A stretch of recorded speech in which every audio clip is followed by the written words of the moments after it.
அஸ்ஸலாமு அலைக்கும் and hello everyone. எல்லாரும் எப்படி இருக்கிறீங்க? இன்றைக்கி மதாசி கிச்சன் வீடியோவில் நம்ம இந்த வேஸ்ட்டாக நம்ம இந்த பால் கேன் இதை தூக்கி போடாமல் நம்ம எப்படி வீட்டில் செடி வளர்க்குறதுக்காண்டி யூஸ் பண்ணலான்னு பார்க்கலாம். இது மாதிரி கம்பியோ இல்லைன்னா நம்ம கத்தி வச்சு கொஞ்சமாக சூட் பண்ணிவிட்டு இதை டிசைன் பண்ணிவிட்டு நம்ம இது மாதிரி நம்ம கட் பண்ணிக்கலாம்.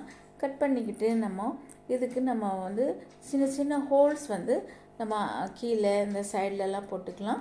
அப்போ தான் நம்ம செடி வைக்கும்போது அந்த மணலும் போடும்போது தண்ணி எல்லாமே அப்சார்ப் ஆகும். உங்களுக்கு என்ன டிசைன் வேணுமோ அதை நீங்கள் டெக்கோர் பண்ணிக்கலாம். டெக்கோர் பண்ணிவிட்டு நான் இதில் மணல் போட்டாச்சு.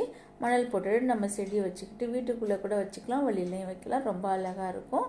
இதனுடைய டீட்டெயில்ஸ் லிங்க் யூடியூப்பில் என்னோடய வீடியோஸ் இருக்குது. நான் கீழே லிங்க் கொடுத்துருக்கேன். வீடியோ பிடிச்சிருந்தா ப்ளீஸ் லைக் பண்ணுங்கள். அஸ்ஸலாமு அலைக்கும்.